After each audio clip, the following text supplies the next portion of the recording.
Has been for me to hear the stories of saints of Sayre Christian Church and to help share the wisdom that God has given them over the years. I don't know about you, but I agree with that little girl. Again, I agree with that little girl. Our saints have surely been letting the light shine through for us to enjoy and to be nurtured by this summer.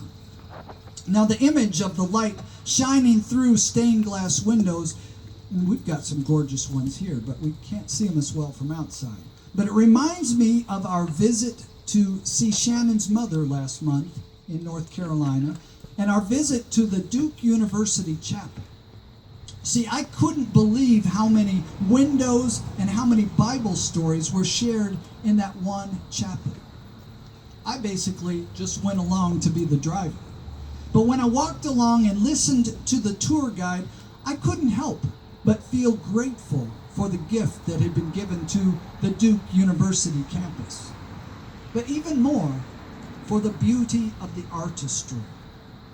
The tour guide asked us to guess how many pieces of glass were used for the windows. I guessed hundreds of thousands.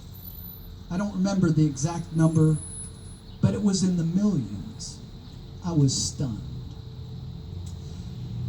Why would someone put so much money into a building?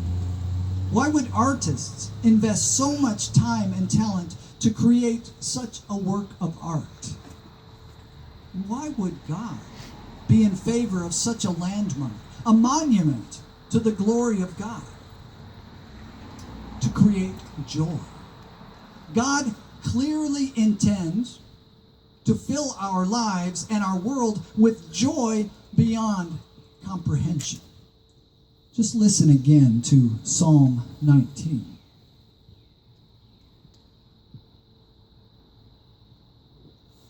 The heavens declare the glory of God. The skies proclaim the work of his hands. Day after day they pour forth speech. Night after night they reveal knowledge. They have no speech. They use no words. No sound is heard from them, yet their voice goes out into all the earth, their words to the ends of the world. The heavens get it, and the earth too. They sing with joy the glory of God. See, God didn't create a world in order to just ruthlessly lord it over all creation. God created out of love. Everything created is infused with God's love. Each living thing carries the image of God within it. And I believe that God's greatest aspiration for every creature is joy, with humans as the pinnacle of that joy-filled creation.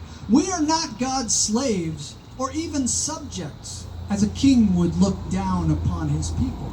We are children, God's children. And God desires for all his children, as you would too, to live lives filled with joy.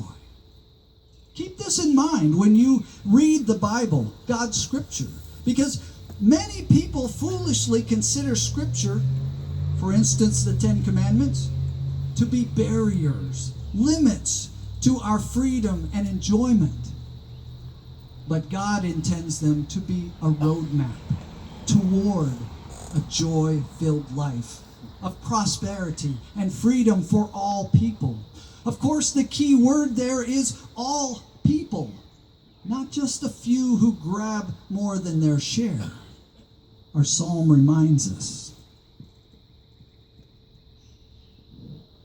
The law of the Lord is perfect, refreshing the soul. The statutes of the Lord are trustworthy, making wise the simple. The precepts of the Lord are right, giving joy to the heart. The commands of the Lord are radiant, giving light to the eyes. They are more precious than gold, than much pure gold. They are sweeter than honey from the honeycomb.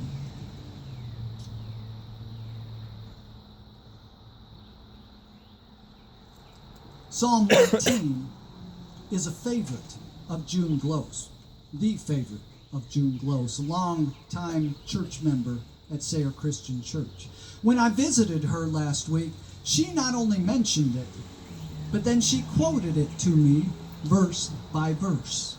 She loves this psalm as it reflects so well her faith and also her sense of gratitude. If you spend much time with June, you will soon be infected by the joyful spirit of gratitude that just bubbles up from her smile and every word she speaks. What is she grateful for? She is grateful for the ability to just look out the window and witness the glory of God each day. She gives thanks that she is God's child and that God is so good to her each day. She is grateful that even with the challenges along the way, she can say, I don't let it bother me. I leave it to God. I know I can depend on Him. June misses coming to church and being in fellowship with her church family. Her mother walked and pushed June in a carriage from Stevenson Street about 95 years ago. That's a fair piece down the road. If the snow was not too deep, they were here. And later they walked from their Alden Street home. Her dad worked on the railroad, so it was just her mother, her, and her sister most of the time. She remembers the beginners class growing up, singing her favorite songs, and especially getting to sing for the worship service. The Christian Endeavor groups, that would be the youth groups today, were also great memories for June. She remembers spending almost the full day on Sundays at the church or walking to and from. And she made great friends along the way. As a young mother, June became a part of the Loyal Bereans, a women's Bible study. She was the longtime secretary and her sister the treasurer. There were 14 originally, but only 3 left now. They still meet for lunch once a year during May. Her, Helen Minard, and Joyce Lord. Her mother taught the next older women's class for years. June taught the 9-year-olds for several years, as well as helping with Vacation Bible School and the nursery, and she loved helping with church dinners. June loves children. She loves cats and dogs, and presently shares company with a rescue kitty in her apartment at Chemung View. I asked June what wisdom she might have to offer from her 95 years at Sayre Christian Church. She smiled and told me that she had lived a good life. She had a good husband, Martin, and 4 great kids. They didn't have a lot, and times were not always easy, but they were happy, which she attributes to faith in God. Whenever there was too much to stand, she said, I would leave it to God. Today, she doesn't worry about her next birthday. She told me, leave it to God, she said.